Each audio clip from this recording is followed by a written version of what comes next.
धनतेरस के दिन क्यों जलाते हैं? यम का दीपक। इस बार धनतेरस पर्व 10 नवंबर को है। इस दिन कुछ न कुछ खरीदने की परंपरा है, लेकिन क्या आप जानते हैं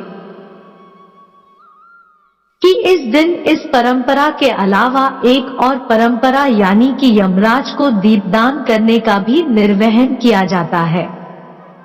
पुराणों के अनुसार धनतेरस के दिन ऐसा करने से अकाल मृत्यु का भय खत्म हो जाता है। पूरे वर्ष में एकमात्र यही वह दिन है जब मृत्यु के देवता यमराज की पूजा दीपदान करके की जाती है। हालांकि कुछ लोग नरक चतुर्दशी यानी कि छोटी दीपावली के दिन भी दीपदान करते हैं। स्कंद पुराण में धनतेरस को लेकर एक श्लोक मिलता है। इसके अनुसार कार्तिकस्यास्ते पक्षे त्रयोदश्या निशामुखे यमदीपम बहिर्दद्यात्मृत्युर्विनिश्यति, अर्थात कार्तिक मास के कृष्ण पक्ष की त्रयोदशी के दिन सायंकाल के समय घर के बाहर यमदेव के उद्देश्य से दीप रखने से अपमृत्यु का निवारण होता है।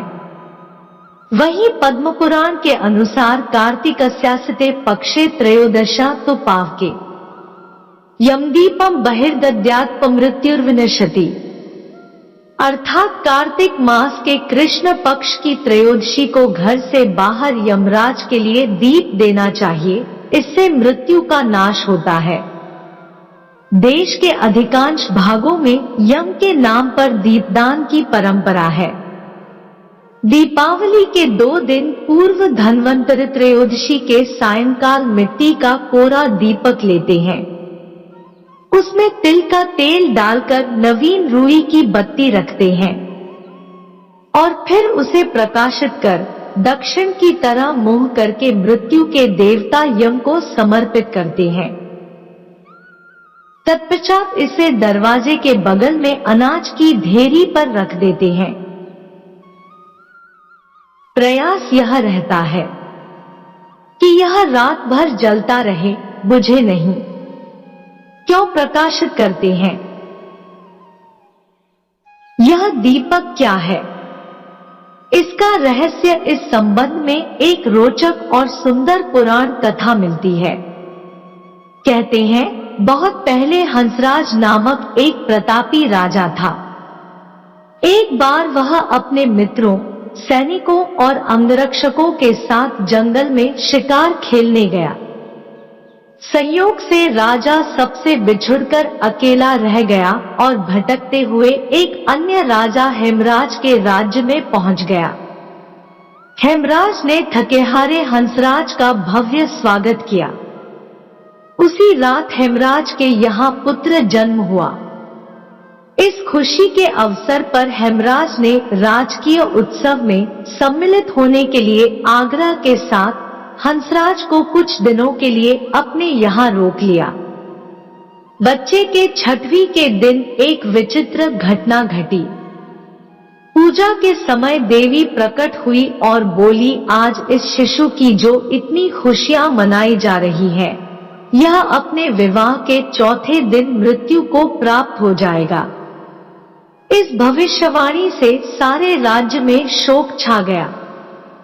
हेमराज और उसके परिजनों पर तो वज्रपात ही हो गया। सबके सब स्तब्ध रह गए। इस शोक के समय हंसराज ने राजा हेमराज और उसके परिवार को ढांढस दिया, मित्र, आप तनिक भी विचलित न हो। इस बालक की मैं रक्षा करूंगा। संसार की कोई भी शक्ति इसका बाल बाका नहीं कर सकेगी। हंसराज ने यमुना के किनारे एक भूमिगत किला बनवाया और उसी के अंदर राजकुमार के पालन पोषण की व्यवस्था कराई। इसके अतिरिक्त राजकुमार की प्राण रक्षा के लिए हंसराज ने सुयोग्य ब्राह्मणों से अनेक तांत्रिक अनुष्ठान, यज्ञ, मंत्र जाप आदि की भी व्यवस्था करा रखी थी। धीरे धीरे राजकुमार युवा हुआ। उसकी सुंदरता एवं तेजस्विता की चर्चा सर्वत्र फैल गई। राजा हंसराज के कहने से हेमराज ने राजकुमार का विवाह भी कर दिया। जिस राजकुमारी से युवराज का विवाह हुआ था वह साक्षात लक्ष्मी लगती थी। ऐसी सुंदर वरवधू की जोड़ी जीवन में किसी ने न देखी थी। विधि का विधान। विवाह के ठीक चौथे दिन यम के दूत राजकुमार के प्राण हरण करने आ पहुंचे। अभी राज्य में मांगलिक समारोह ही चल रहा था। राज परिवार और प्रजाजन खुशियां मनाने में मग्न थे। राजकुमार और राजकुमारी की छवि देखकर यमदूत भी विचलित हो उठे, किंतु राजकुमार के प्राणहरण का अप्रिय कार्य उन्हें करना ही पड़ा। यमदूत जिस समय राजकुमार के प्राण लेकर चले, उस समय ऐसा हाहाकार मचा और दारुण दृश्य उपस्थित हुआ जिससे द्रवित होकर दूत भी स्वयं रोने लगे। इस घटना के कुछ समय पश्चात एक दिन यमराज ने प्रसन्न मुद्रा में अपने दूतों से पूछा, दूतों, तुम सब अनंत काल से पृथ्वी के जीवों का प्राणहरण करते आ रहे हो, क्या तुम्हें कभी किसी जीव पर दया आई है? और मन में यह विचार उठा है कि इसे छोड़ देना चाहिए। यम के दूत एक दूसरे का मुंह देखने लगे। यमराज ने उनके संकोच को भांपकर उन्हें उत्साहित किया, झिझको मत, अगर ऐसा प्रसंग आया हो तो निर्भय होकर बताओ। इस पर एक दूत ने सिर झुकाकर निवेदन किया, मृत्युदेव, ऐसे प्रसंग तो कम ही आए हैं, किंतु एक घटना अवश्य हुई है जिसकी स्मृति मुझे आज भी विह्वल कर देती है। यह कहते हुए दूत ने हेमराज के पुत्र के प्राणहरण की घटना सुना दी। इस दुखद प्रसंग से यमराज भी विचलित हो उठे। इसे लक्ष्य करके दूत बोला, नाथ, क्या कोई ऐसा उपाय नहीं है जिससे इस प्रकार की अकाल मृत्यु से प्राणियों को छुटकारा मिल जाए?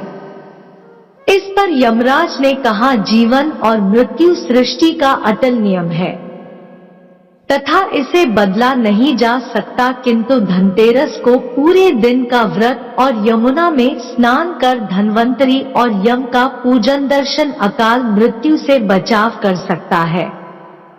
यदि यह संभव न हो तो भी संध्या के समय घर के प्रवेश द्वार पर यम के नाम का एक दीपक प्रज्वलित करना चाहिए। इससे असामयिक मृत्यु और रोग से मुक्त जीवन प्राप्त किया जा सकता है। इसके पश्चात से ही धनतेरस के दिन धन्वंतरी के पूजन और प्रवेश द्वार पर यम दीपक प्रज्वलित करने की परंपरा है। दोस्तों, वीडियो पसंद आया हो तो वीडियो को लाइक और शेयर करें, चैनल को सब्सक्राइब कर ले। धन्यवाद।